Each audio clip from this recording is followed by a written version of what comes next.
Good evening, the channel Culture, the radio station Maya, show Night Flight. I'm your host, Andrei Maksimov. In our studio today is Garry Kasparov. Good evening. Good evening. A brief recap of previous episodes for those who may not have seen them. I am speaking with one of the most famous chess players in the world, and we are not talking about chess. Instead, we are discussing what is known as the new chronology, and we hope our conversations will become a regular feature. That's basically it, just so no one is surprised. My first question is one that people ask after every one of our shows. We have a theory called the new chronology, or Fomenko's theory. It presents a new view of history. Naturally, it encounters many obstacles. But why is it that in the West, where, as people here tend to believe, there is freedom, this theory has relatively few followers, if that is indeed the case? In fact, there is a certain corporate interest that protects the traditional view of history, and it is very difficult to break through it.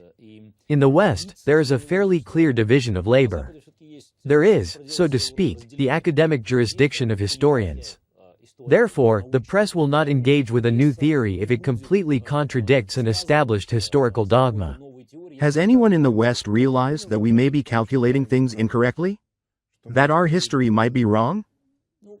I think people simply don't have the time to reflect on it. We were all born within this historical paradigm. For all of us, ancient Greece, ancient Rome, and ancient Egypt exist as givens. We exist within this conceptual framework. Moreover, if you look at different industries, consider how much money is tied to this concept. Just think about the tourism business alone. In addition, much of today's geopolitical thinking is built on historical assumptions that may be false. So, it's not possible to simply abandon this traditional heritage. It would require breaking stereotypes that form the foundation of our lives and that are ingrained in us from childhood. In this regard, I'm interested in the position of the United States and Canada, which are only about 200 years old. It would seem that countries with just 200 years of history should be more relaxed about Fomenko's theory. Certainly. If we talk about the reaction of people you try to explain this to in North America, in the United States and Canada, or in Europe, then yes, debates on the North American continent tend to be calmer. Nevertheless, this difference is gradually fading. Because the United States and Canada, like Western Europe, are part of a global civilization. Everyone now feels like a part of this great past. So, when you start explaining this to a well-educated, intelligent person, the reaction is often, "What? I've been there. I've been to the pyramids. I've been to Athens. What do you mean? Are you trying to take away my history?" And we shouldn't forget that many of today's historical stereotypes have been shaped by Hollywood films. Many people either haven't read the books or have only skimmed them. But Hollywood movies create vivid images. People feel like a part of this supposedly ancient society. 5,000 years may not seem extremely ancient, but for a person it's still something very appealing. If we briefly summarize the new chronology, what can be said? What is the main claim of the new chronology? The thing is, there are different concepts. The one you adhere to. Let me say right away that today we are not yet ready to say exactly how everything really was. I think that would be incorrect.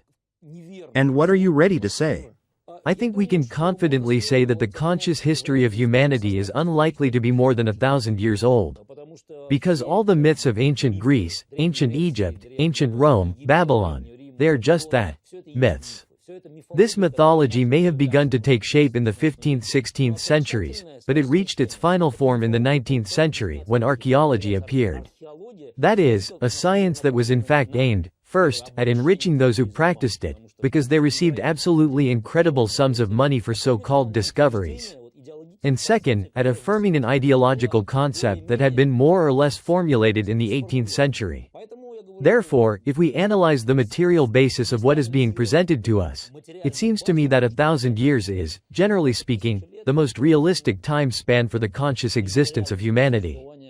So, minus 1,000 years? Yes, we're living more or less in the 10th or 11th century. Please, Larissa Usova, the editor of our show, is on the phones today. Let's listen to Larissa. We have a call from Olga. She is a teacher who has read practically all of Fomenko's books. Olga, please, we're listening to you. Good evening. I have a question for Garry Kasparov.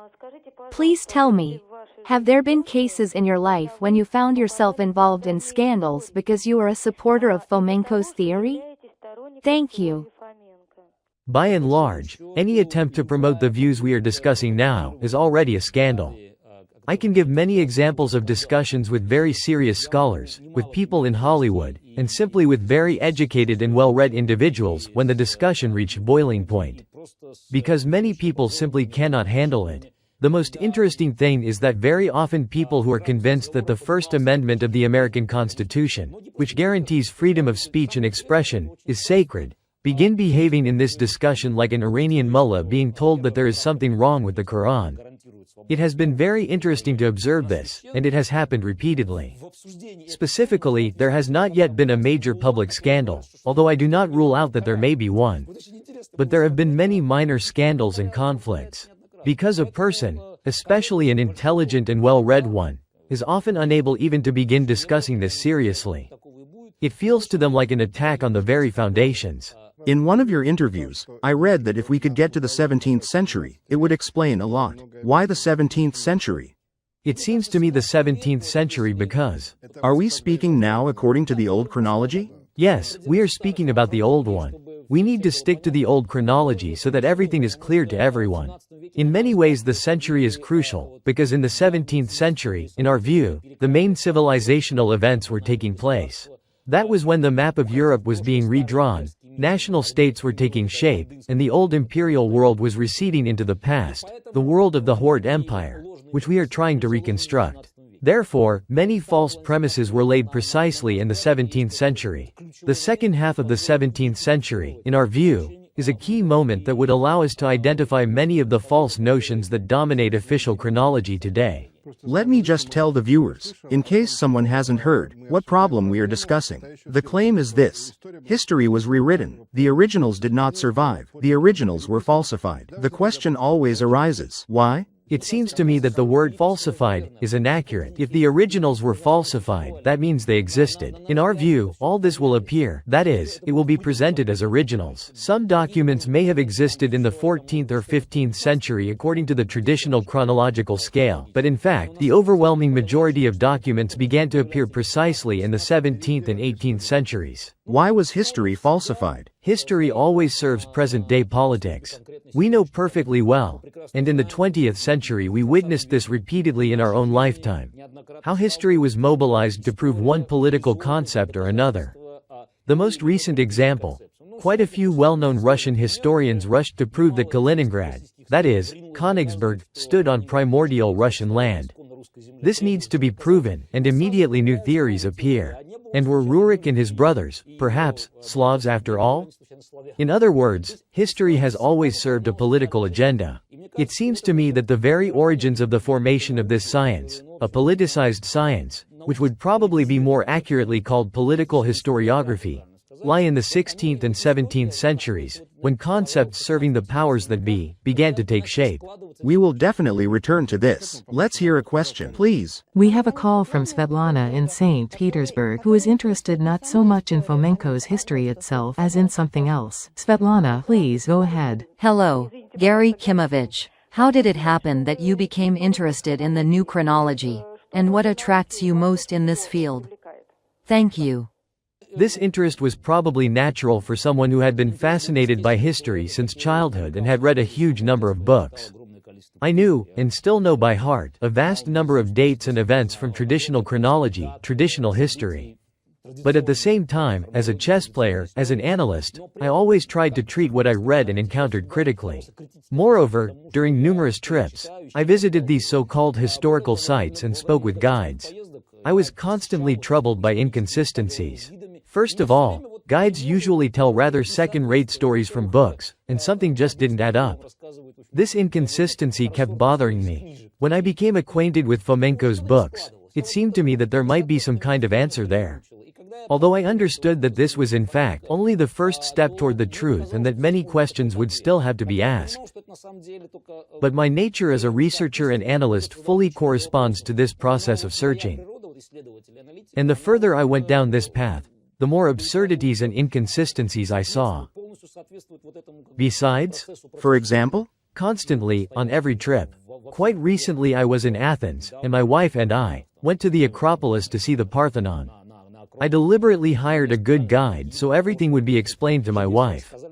She, of course, knows all this. I stood there silently and listened. Though at times, I couldn't resist and asked provocative questions.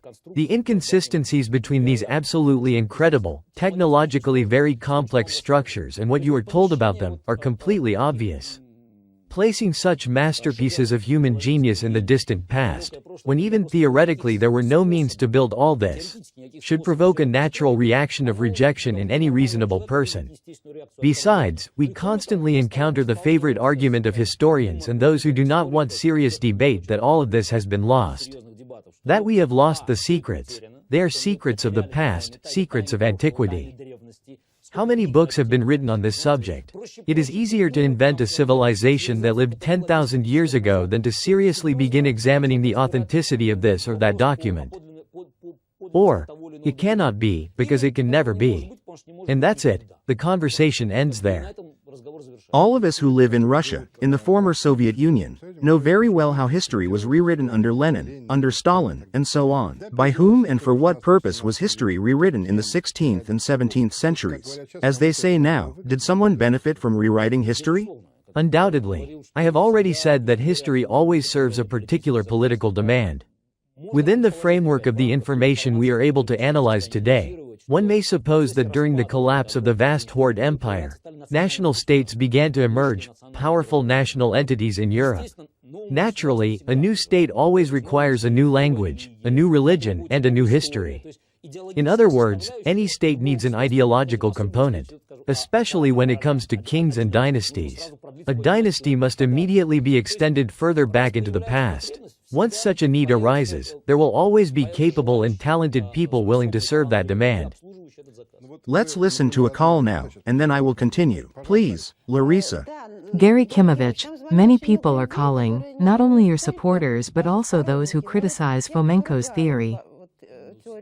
Thank God. So, this question is appropriate here.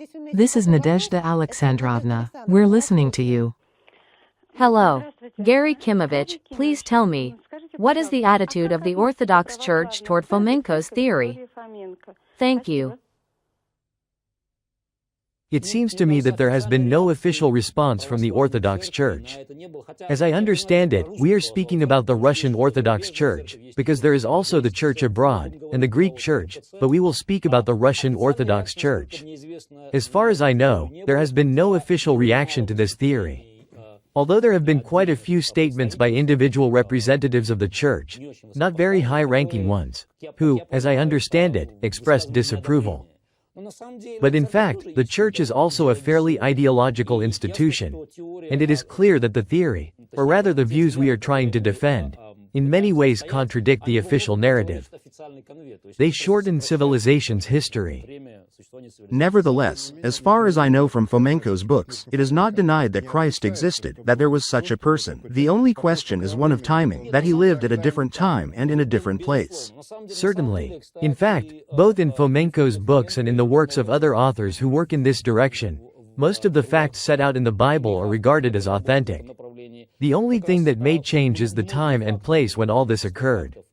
But in reality, any church institution is tied not so much to holy sites or even to the life of Jesus as to its own specific institutional history.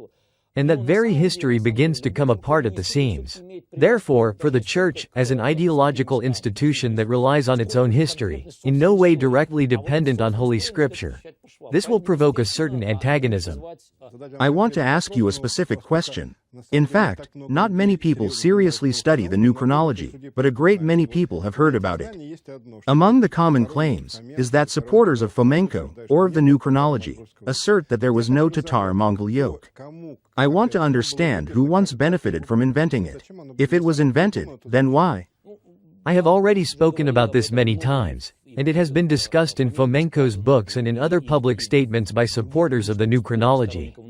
In general, the so-called Tatar-Mongol yoke is a deliberate distortion, because in fact, the reference is to Tartars and Mongols. What happened here was a manipulation, a kind of intellectual shell game, when certain symbols of the past, in this case Tartars and Mongols, were identified with real nationalities that exist today. This shift occurred at the end of the 18th century. By accident? Deliberately, absolutely deliberately. And who did it? Because Europe always used the word Tartars to refer to the Cossacks. It meant a mounted horde. In fact, until the end of the 18th and beginning of the 19th century, Europe continued to call the Cossacks Tartars. Just look at the maps. And who did this? Naturally, those who seized power. The final stage of historical manipulation in Russia came at the end of the 18th century, when, after extremely long wars that had lasted nearly 2 centuries, the Romanovs, with Europe's help, crushed the remnants of the horde. These were the last battles with the so-called Pugachev. This was the so-called Peasants' War, which from our point of view was unequivocally the final stage of a brutal and bloody war that the Romanovs won. After that, the definitive rewriting of history begins. Until practically the entire army was withdrawn from the Turkish front, led by the best commanders, including Suvorov, and thrown onto the Eastern Front, Pugachev's army was quite successfully defeating regular troops. That army was the last horde army, waging a merciless war against the Romanovs. If we assume this is true, then why would it have been more advantageous for the Romanovs to speak of a Tatar-Mongol yoke rather than to say that the Russian state had fought such a war? The thing is that, in our view, the Romanovs were obvious Western European usurpers who openly tried to rewrite history in order to prove their hereditary rights. That is why the theory of the Ruriks appears. The Romanovs were natives of the northwest, and therefore, the founders of the Russian land were supposed to have come from there. Whereas in reality it was the Volga-Don region, with which the Romanovs had nothing to do. They needed to prove their legitimacy. By the way, recently, a completely uninvolved person who had read Fomenko's books and other works, simply took the available information about the Council of 1649 and looked at who was present there. Tsar Alexei Mikhailovich Romanov was there, along with his boyars from such and such places. And he simply drew a boundary line. That's it. That is the border of Romanov Russia. The border runs through Tula, along the Tula meridian. South and east of Tula there is practically nothing, except for just a few small enclaves that the Stroganovs had more or less occupied in the Urals. What were the Romanovs trying to prove by inventing history? Undoubtedly, their own legitimacy, their connection with the past. In addition, they had to bring their history into alignment with the history that already existed in Europe. The process of reconciling the old history with European history was very active. But until the defeat of the horde, until the concluding chord that sounded in the last quarter of the 18th century, it was impossible to complete this history. Essentially, Catherine is the true creator of Russian history. The only thing is that she had to do some patching, because earlier, the first Romanovs had written their own history, which was more local in scope. They were, so to speak, proving their rights to their own territory, whereas Catherine had to present a more global history. Therefore, when you carefully read many historical notes from that time, you find quite obvious seams and joins. You can also learn a great deal from Catherine's own notes and diaries. There are even direct indications there of how many Vladimirs there should be, how many such princes, how many others. Are there such documents? Of course, there is documentary evidence. Besides, we say that the Bolsheviks carried out the renaming of cities. In fact, under Catherine more than 300 cities were renamed.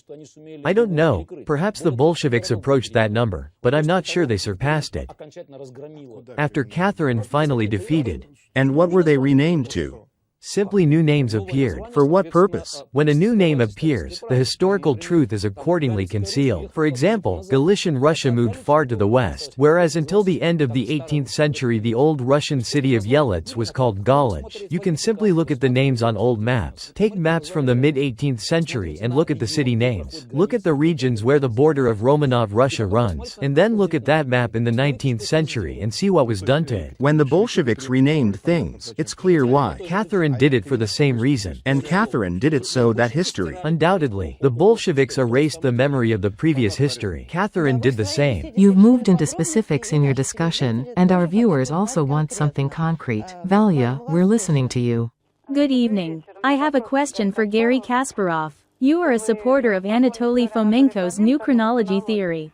In his study of ancient history, he shows how often historians make mistakes. Have you ever encountered distortions of modern history? Perhaps you witnessed it yourself. Maybe it even concerned your own biography? That is, did you see history being distorted before your very eyes? Thank you. I think we have all encountered this everywhere. Certainly, I have encountered it as well. It seems to me that in 1993, after the tragic events of early October 1993, We had the opportunity to see completely different versions of what had happened. Less than 10 years have passed. Today, read different newspapers and publications, and you will not even understand what they are talking about. In fact, what happened in the 20th century, it seems to me, clearly shows that our knowledge of the past, of history in general, is very relative. It largely depends on the sources we read. Thus, one can speak only about the general outline, even with regard to the 20th century. But when it comes to assigning judgments, and especially emphasis, I think everything depends on our particular position. Unfortunately, whenever we talk about the new chronology, we always seem to run out of time. But there is one question that is fundamentally important to me. In your view, have the sources that could confirm or refute your conclusions really been destroyed, simply not yet found, or are they being concealed? In fact, most of these sources do exist. They simply need to be analyzed. They do exist? For example, there are coins. A huge number of them are kept in museums. One could simply analyze what they are made of. The material base, let us call it the archaeological record, provides invaluable material if one begins to analyze it seriously. Instead of leaving this questionable privilege solely to historians and archaeologists, we should involve representatives of the fundamental natural sciences, chemists and physicists. So, one could go to a museum, take the coins, and study them. It would be worthwhile, for example, to determine where the gold was mined and what impurities are present. For instance, if the coins are made of brass, it is clear that they could not have been minted prior to the 17th century, because zinc did not exist in Europe before that. In fact, modern science is capable not merely of casting doubt but of providing clear answers to many questions. It is very simple. Take a coin and examine it. In fact, not only coins. One could examine many artifacts that are excavated at well-known archaeological sites in Russia. One simply needs to study them objectively, without tying them in advance to a specific era. Instead of saying, this is an 11th century layer, therefore everything found here must be from the 11th century, we should actually analyze it. We do have a vast Academy of Sciences. If it were possible to involve scientists, physicists, chemists, mathematicians, astronomers, in a serious analysis of this information, without giving them a predetermined conclusion, simply starting from scratch, much would look very different. Simply put, many things would become obvious, because there are things that simply cannot be done. First you have to do ABCD before you can achieve anything. If you don't have the technology, you will never be able to build the Parthenon. That's clear. Larissa, we're short on time. A quick question and a quick answer, please. I simply couldn't fail to mention that we've received dozens of questions via the internet. I chose the shortest one. In which countries does your theory have the most supporters? I think primarily in those countries that have experienced a totalitarian past, that is, in countries where the very idea that history could be altered to serve political purposes is readily accepted. So, undoubtedly, Russia and the former Soviet Union are in the lead, perhaps also some countries of Eastern Europe, places where this concept does not provoke rejection. A Western person grew up in a free society. It is quite difficult for them to imagine that information might be suppressed or distorted for political interests. Not that it doesn't happen there, but it still causes an internal resistance. In Russia, everyone understands that this is possible, so they listen with much greater receptiveness. As we conclude the show, I should say, first of all, that our show is open to any discussion, just not at the level, as Garry Kasparov put it, of this cannot be, because it can never be, not at that level. So, if any historians would like to debate, I think that would be possible, and I assume you would agree to participate, along with others. With pleasure. But unfortunately, such opportunities have not yet arisen. So far there have not been many substantial arguments against the theory, although some were voiced here. We treat this theory simply as a very interesting puzzle or riddle, one that is fascinating to try to solve. I think you would agree that no one is claiming that things happened exactly this way. Certainly. But there are many questions that need answers. In closing, I hope that you will come back to see us again and that we can continue this conversation. With pleasure. Let me remind our viewers that today our guest was Garry Kasparov, and we were discussing the new chronology. With that, I, your host Andrei Maksimov, say goodbye.